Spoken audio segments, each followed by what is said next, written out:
Board. All right, we are recording.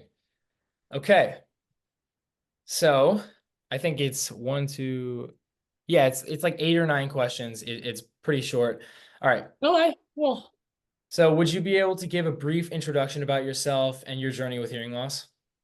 hi, I'm Allie. I, I like my parents discovered that I had a hearing loss when I was 6 years old. I was like born premature, so I kind of like I wasn't born with a hearing loss, but I was like born premature, and my parents think that when I was born, like I had to have like two blood transfusions, and my parents think that like when I had the two blood transfusions, and somehow like my hearing loss like got my hearing got affected by that, and so I think that's how I got the hearing impairment. But yeah, I didn't discover it until I was 6 years old. And it's funny that people who like meet me will be like, wow, your speech is so good, and I'm like, well, I was in speech pathology since like all that time Yeah. that I was there. And it's like funny too that like the speech pathologist didn't even notice. She just thought like I was like developmentally like delayed.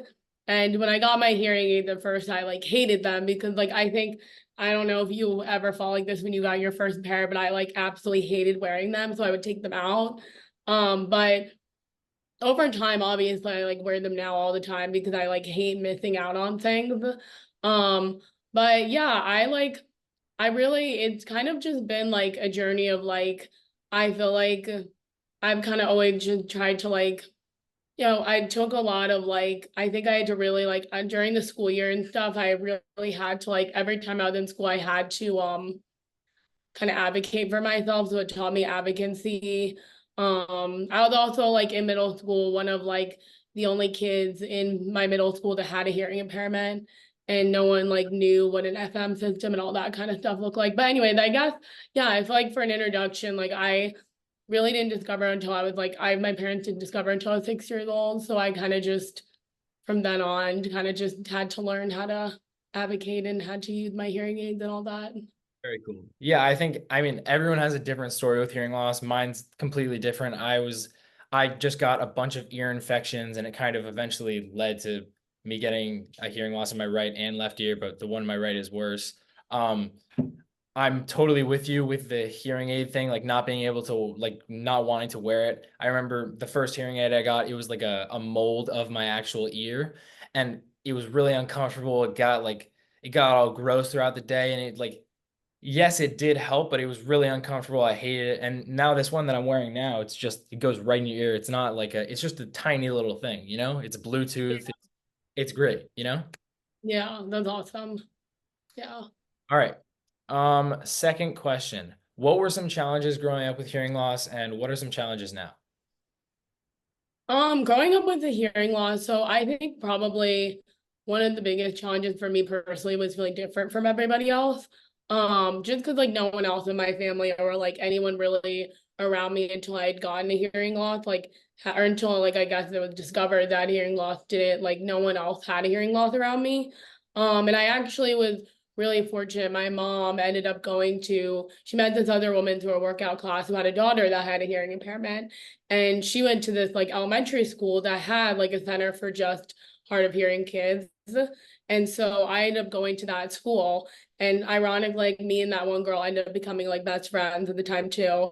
And so we went to that school and they like kind of taught you like it was just me and like probably like six other kids in the classroom, and we all like were, I don't know if you ever had to use this, but it was like this thing called an FM system where like the teacher had to, back then they had to like wear it around their neck. Yeah. It was like this big honking like thing, like this big heavy box, basically. And all the kids would have like these like ear jackets on the back of their hearing aids and would like put them on like every day, and you'd have to like clip them in. And it was like it was definitely a surreal experience because to me, I was like, I knew nothing about like hearing aids, and like most of those kids had grown up like with them since they were like born. And I was like this new kid that was like, I had no idea what to do with these hearing aids. I didn't like wearing them in the first place. And then I had to like put all this equipment and stuff on it. Like I hated it at first. Um, Kind of but thrown at you? Like, oh yeah, got thrown at me. Yeah. Yeah. And I was kind of like, and I remember my parents were like, oh yeah, like this is a great school. Like you're gonna meet tons of kids like you.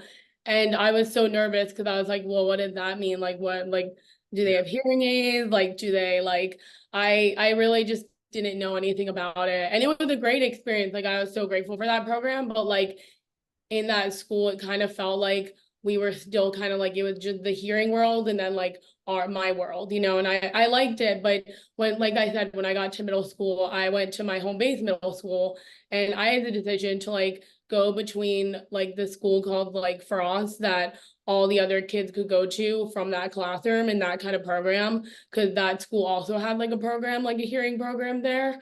Or I can go to my home base school that I would be like the only one that had a hearing impairment there. I wouldn't know really like anyone, and I would really have to advocate for myself. And for some reason, like most kids would probably go with like the one where all their friends were going, but I was like, no, like I want to be in a program with all the kids who are in my home base, because like a lot of my friends were so far out. Like every time I wanted to see them outside of school, we'd have to drive like all the way to like Great Falls. They're like the opposite side of like Fairfax, and I didn't like that. Um, and I just wanted like friends that were in my area. So I went to that school, and that was definitely tough. Like the first year was not easy because I had to learn how to advocate for myself. Most of the kids had never seen like an FM system or anything like that. And there was actually one time that I remember I brought it to school. Like I'd have to go to this one room where they had like everything set up for me. And I like, I wouldn't put it on the back of my ear anymore because I was like, I'm not doing that. Like I don't want everyone looking at me. And like in middle school, you're like self-conscious of like you don't want to stick out from anyone. And I was like, I remember the teachers were like, oh, like my parents too a little bit were like, oh, like don't you want to put them on the back? I was like, no, like anything that doesn't draw attention to me, like I will do that, but anything that draws attention to me, no. Um, and so I just at the time too, like I was already felt singled out, so I didn't want to do that even more. But anyway, so I brought the FM system to the teacher, and this one teacher saw the cell phone, and she was like, she called me out in front of the whole class.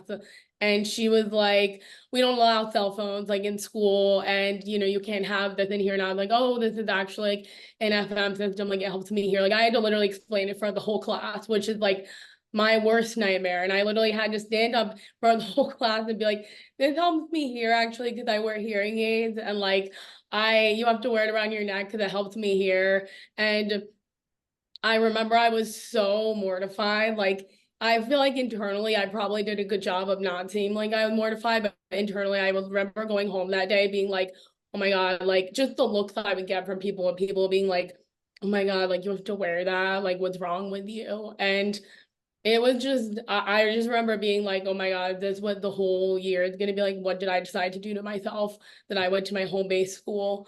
But eventually, like, it did get, like, eventually everyone kind of just got used to it. I got used to it. And I really had to advocate for myself, like I said. But, like, once I got used to it, I guess just to me, like, it was something that eventually just came like a part of my everyday thing because I was so used to doing it that I was just didn't even really think about it anymore. Like by the time I got to eighth grade, I was like, whatever, like I had no problem explaining it to people. And like by then someone else had then become like part of someone else with a hearing impairment had joined that school at eighth grade, so I wasn't the only one. But I guess I had just like gotten so used to it. Cool. That's really interesting. I really enjoyed that.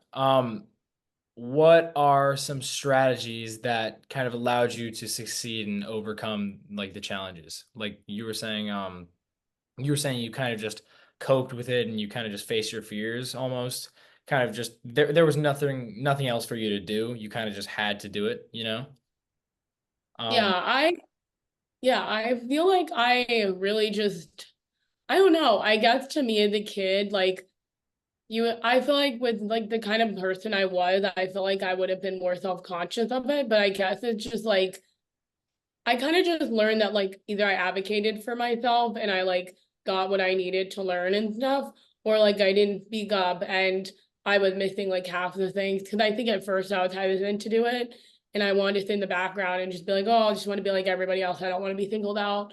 But then it also affected my grades then if I did that, because then like I would miss lectures or not miss lectures, sorry. Like obviously not like in high school or like middle school, you're like sitting in lectures like college, but I I would miss like I would miss the things that the teachers would say, or like the assignments and things, or I would kind of just like I realized that I couldn't be so much like everybody else, that I was so worried about standing out that I couldn't stand up for myself if I couldn't hear. Like I always had to sit in the front of the room, and like most kids, especially when they're new, want to sit in the back of the room, and I didn't really have a choice. Um, Worth and it. I remember like hating that at first because I was like, why do I always have to sit in the front of the room? Because then it's like felt singled out. But eventually I kind of just, I guess I just kind of like got used to it. Um, and I also just feel like too, I kind of just like I realized too that like people aren't really thinking of you as much as you think they are. Granted, I realized that it took me a while to really realize that. It's not like I learned that like even throughout high school, I kind of realized I slowly realized that. But I also just realized too that like I wouldn't be if I can't hear things, then I wouldn't know what was going on. Yeah. Um, and I mean, I definitely had my moments where I was like, I don't want to use this anymore. Like for the FM syndrome, like I remember I used it up until my my like senior year of high school because I was just so tired of carrying it around, and like got to the point where I just put in a bag, and then I would just both like place it on my desk so that it made things louder on the side. Which was fine, but it just got to the point where like I can hear like muffled in my like I put also my pencils in there too. And so it just got like very muffled. So like the entire time I don't know, it just didn't work out. So I just stopped using it. But I also just realized too, like I switched hearing aids, like I got like a little bit stronger hearing aids too. But um yeah, I feel like I just kind of like learned to advocate for myself, which is hard at first because you don't want to be a person that's like different from everybody else. But I also realized it was to my detriment if I didn't. Yeah, and you didn't have a choice, you know? Yeah. But it Yeah. worked out for the best. Yeah. Yeah, I did. Yeah.